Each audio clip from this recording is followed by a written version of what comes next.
चंबल मशहूर है अपने डाकुओं के लिए, लेकिन डाकुओं की असलियत फिल्मों से कोसों दूर है।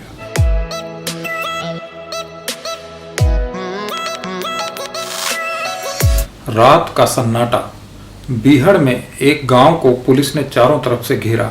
पुलिस ही पुलिस, बूट ही बूट। गांव के मंदिर में जोरदार भजन बज रहे थे। तभी लाउड स्पीकर से पुलिस ने आवाज लगाई, भैरव काछी तुरंत बाहर निकल आओ, हम तुम्हारा इंतजार कर रहे हैं। भैरव काछी ने यह ऐलान सुना और तुरंत बाहर आ गया। गांव की सीमा पर ही 3 गोलियां चली और भैरव काछी डकैत मारा गया। ये इनामी डकैत भैरव काछी था, जिसने 10 हत्याएं और 5 अपहरण किए थे और कई डकैतियां तो डाली ही थीं। उसकी लाश को जीप में डाला गया और पुलिस वालों ने कप्तान साहब के नेतृत्व में उसकी लाश के साथ फोटो खिंचवा लिए। फोटो छपने के लिए भेज दिए गए और अखबारों में वे छप भी गए। इस पर 10,000 रुपए का इनाम था और प्रमोशन अलग से। अब जरा भैरव काछी की कहानी। 9 भाई बहनों के परिवार का सबसे बड़ा चिराग था ये भैरव काछी। 8 बीघा के बंजर खेत, चाचा ताऊ लोगों की दुश्मनी और घोर गरीबी में पला बढ़ा।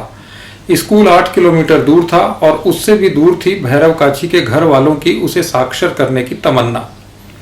इसी तरह कूदते फांदते पेड़ों पर चढ़ते उतरते वो 18 साल का हो गया। तभी इलाके की परंपरा के अनुसार चाचा ने भैरव के पिता का कत्ल कर दिया। जवाब में भैरव ने चाचा को परलोक पहुंचा दिया और पुलिस, अदालत, जज, वकील इन सब का कच्चा माल बनते हुए भैरव काछी जेल पहुंच गया।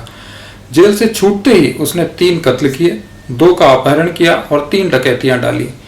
पुलिस अफसरों की बाँछें खिल गईं। इस जिले में डकैती उन्मूलन प्रकोष्ठ था जो नाकारा सा हो गया था और उसे खत्म करने की योजना बन रही थी। उसे फिर बैठने के लायक बना दिया गया। 2 पुलिस अफसर ट्रांसफर से बचे, नई जीप आ गई, दफ्तर को झाड़ पोंछ कर फिर बैठने लायक बना दिया गया। पुलिस पर यह कृपा करने के बाद भैरव काछी चंबल के बीहड़ में उतर गया और उसके पीछे पीछे पुलिस टोलने लगी। पहला अपहरण जो उसने किया तो फिरौती में 10,000 रुपए और एक मशहूर कंपनी के 8 जोड़ी जूते मांगे। उसकी बचपन से ही तमन्ना थी कि जीन्स और नए स्टाइल के जूते पहने।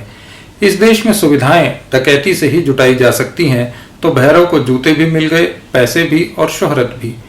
जैसे डकैत मलखान सिंह, फूलन देवी और तहसीलदार सिंह ने समाज सुधार का काम किया था, वैसे ही भैरव काछी ने तुरंत 4 कन्याओं की शादी करवाई, कन्यादान किया और पूरे इलाके में सुधारवादी संत डकैत के रूप में जाना जाने लगा। पुलिस के डकैती उन्मूलन प्रकोष्ठ की नई जीप खूब घूमी। एसपी साहब प्रसन्न थे, उन्हें काम मिल गया था। अखबारों के लोकल संवाददाता खुश थे। भैरव काछी की खबरें पहले पन्ने पर छपने लगी थीं। एक दिन एसपी साहब बैठे थे, तभी एक मुखबिर ने बताया कि भैरव काछी एक बारात में आ रहा है। कप्तान साहब की बाँछें खिल गईं। 15 सिपाहियों की टोली लेकर डिप्टी एसपी साहब को बारातियों का स्वागत करने भेज दिया गया। एक एक बाराती की तलाशी हुई। पुलिस वालों ने भोजन किया, मद्यपान किया और लौट आए। भैरव काछी उस बारात में नहीं आया।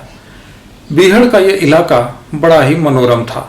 वहां शुरू में वे अफसर भेजे जाते थे जिन्हें दूसरे इलाकों में ईमानदारी के दौरे पड़ते थे, और धीरे धीरे यहाँ की सुविधाएं देखते हुए वे अधिकारी भी आने लगे जिन्हें ऐसे दौरे नहीं पड़ते थे। इस इलाके में रहने के अफसरों को कई फायदे थे। आते ही घर मिल जाता था, इलाका सस्ता था और जमीन बंजर, जिससे घर में नौकर भी रखे जा सकते थे। राजधानी में जो अफसर स्कूटर से दफ्तर जाते थे, यहाँ जीप में विचरण करते नजर आते थे। पुलिस अफसरों को यहाँ और भी सुकून था। डाकू ग्रस्त इलाके के विशेष भत्ते अलग से मिलते थे। जैसे जैसे पुलिस जाब्ता बढ़ा, उनके डकैतों से संबंध भी मधुर होते चले गए।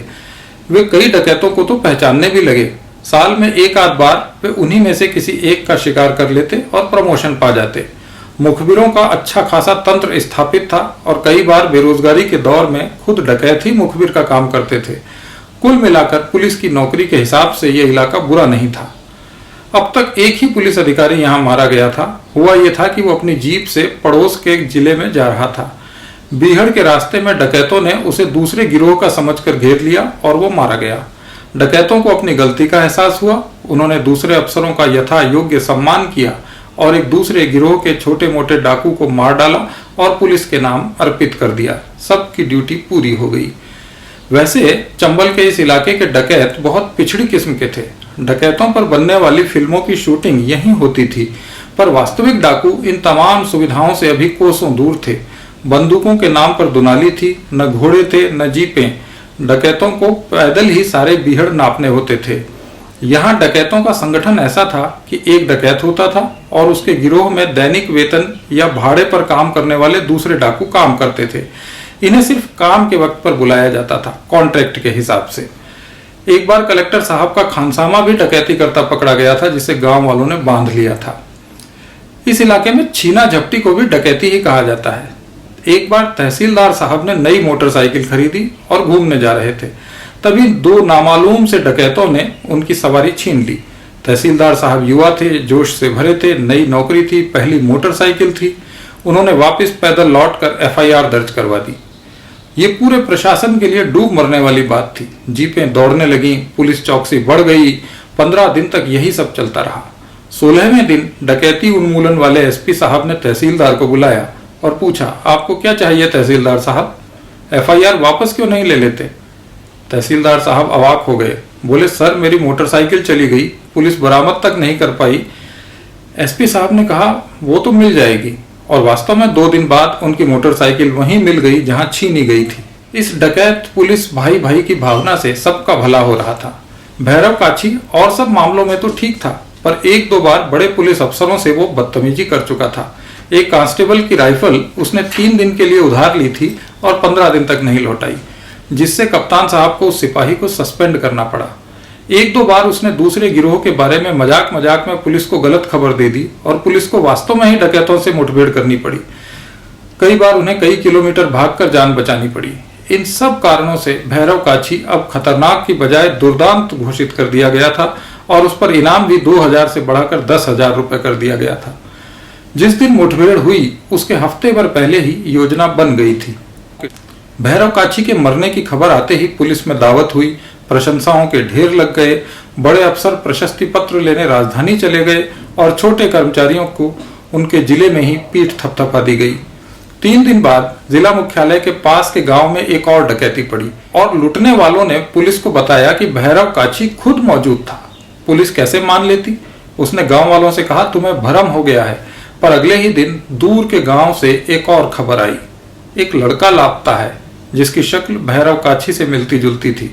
उसके माँ बाप ने कलेक्टर साहब को बताया कि 4 दिन पहले एक शादी में आया था, वहीं से पुलिस ले गई। जाने कहाँ है, कुछ पता नहीं चल रहा। एसपी साहब शाम को अपने बंगले पर डिप्टी को डांट रहे थे। कितनी बार कहा है, ऐसे केस में ढील मत छोड़ा करो। तुम तो कह रहे थे कि लड़का आंध्र प्रदेश का है और यहाँ भीख मांगता है, फिर इसके माँ बाप इसी जिले में कहाँ से आ गए? भैरव काछी पर इनाम अब बढ़ाकर 50,000 रुपए कर दिया गया है।